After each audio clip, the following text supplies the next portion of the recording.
नमस्कार। बहुत स्वागत है आप सबका एक बार फिर से हमारे यूट्यूब चैनल के ऊपर। आज के कार्यक्रम में हम पंचम भाव में शुक्र के होने के प्रभाव को और इसका इम्पैक्ट प्रेम संबंध के ऊपर, हमारे लव लाइफ के ऊपर क्या पड़ता है, इसको समझेंगे आज के कार्यक्रम में। देखिए, कुंडली का जो पंचम भाव है ये हमारे प्रेम संबंध के बारे में हमें बताता है। कुंडली में यदि आपको अपनी लव लाइफ को जानना हो, अपने लव पार्टनर के बारे में आपको जानकारी चाहिए, तो कुंडली के पंचम भाव के स्वामी और साथ ही शुक्र को आपको देखना चाहिए।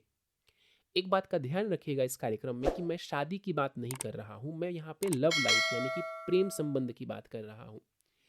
आज की इस वीडियो में हम इसी में से एक फैक्टर यानी कि कुंडली के पंचम भाव में यदि शुक्र बैठा हो तो प्रेम संबंध के बारे में ये क्या बताता है, क्या दर्शाता है, आज के इस कार्यक्रम में हम समझेंगे। देखिए, अब शुक्र वैसे भी कुंडली में हमें पता है कि प्रेम का कारक ग्रह है।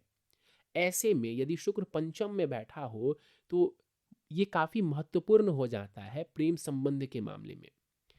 हमें पता है कि शुक्र कुंडली में प्रेम संबंध, आकर्षण, सुख, लग्जरी, कलात्मक क्षमता, इन चीजों को दर्शाने वाले ग्रह हैं। अब ये शुक्र आपके रोमांस भाव में आकर के विराजमान हुए हैं तो ये दर्शाता है कि आप रोमांटिक स्वभाव के होंगे। आपको ऐसा पार्टनर पसंद होगा जो खुद को प्रेजेंटेबल बना के रखे, जो खुद को सुंदर बना के, आकर्षक बना के रखे। आप ऐसे पार्टनर को ज्यादा पसंद करेंगे। यहाँ बैठा शुक्र प्रायः ही जातक को लव रिलेशनशिप के मामले में लेकर के जाने वाला होता है। क्यों? क्योंकि पंचम भाव वैसे भी प्रेम का कारक है, ऊपर से शुक्र जैसा ग्रह यहाँ आके बैठा है तो व्यक्ति का जो डिजायर है, व्यक्ति की जो इच्छाएं हैं ना लव रिलेशनशिप के मामले में, वो यहाँ पर बैठा हुआ शुक्र बढ़ा देते हैं। आपकी प्रेम संबंध की जो सबसे जरूरी बात होगी वो होगी आकर्षण। ये एक दूसरे के प्रति आकर्षण ही होगा जो आपके प्रेम संबंध को बनाए रखेगा।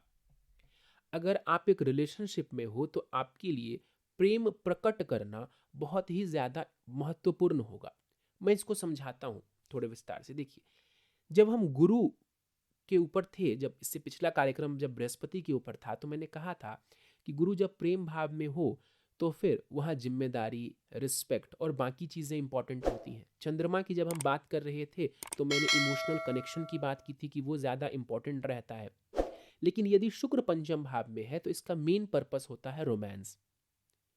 सारी कहानियां ही यहाँ पर यही आ जाती है कि मैं और मेरा पार्टनर कितने रोमांटिक है, कितना आकर्षित कर रहे हैं एक दूसरे को। अगर ऐसा नहीं होगा तो फिर मज़ा नहीं आता ऐसे लोगों को रिलेशनशिप में। अब अगर यहाँ पर शुक्र राहु जैसे ग्रहों के प्रभाव में हो तो ये देखा गया है कि व्यक्ति कई सारे प्रेम संबंध के पीछे जाते हैं, कई सारे प्रेम संबंध रहते हैं, उसमें स्थिरता या वैल्यू की बातें काफी पीछे रह जाती है। कब? जब शुक्र यहाँ बैठा हो और राहु जैसे ग्रहों से प्रभावित हो तब। तो यहाँ पर एक नेगेटिव फैक्टर आ जाता है। अगर बुध का भी प्रभाव हो तब भी मल्टीप्लिसिटी देखा जाता है कि यानी एक से ज्यादा रिलेशनशिप वगैरह की तरफ व्यक्ति जाएंगे।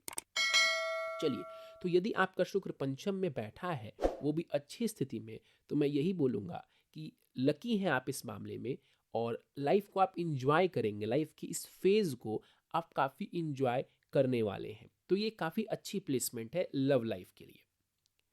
चलिए, तो ये था हमारा आज का कार्यक्रम, कुंडली में पंचम भाव में शुक्र का होना और उसका प्रभाव लव लाइफ के ऊपर। कार्यक्रम पसंद आया तो इस वीडियो को थम्स अप दे दीजिए, लाइक कर दीजिए। कमेंट सेक्शन में हमें बताइए कि आपका शुक्र कहाँ बैठा है, पंचम भाव में आपके कौन से ग्रह बैठे हैं, और यदि पंचम में शुक्र बैठा है तो जो फलित मैंने बताया, जो प्रेडिक्शंस मैंने किए, वो आपकी लाइफ में देखने को मिल रहे हैं या फिर नहीं। चैनल को अभी तक आपने सब्सक्राइब नहीं किया है तो ऐसे और कार्यक्रमों के लिए आप हमारे चैनल को सब्सक्राइब कर दें और बेल आइकन को दबाना ना भूलें। साथ ही यदि आप सब मुझसे कंसल्टेशन लेना चाहते हैं, कुंडली का एनालिसिस करवाना चाहते हैं, तो स्क्रीन के ऊपर दिए जा रहे व्हाट्सएप नंबर के ऊपर आप मुझसे संपर्क कर सकते हैं। इस वीडियो में फिलहाल इतना ही। आप सभी का बहुत बहुत धन्यवाद।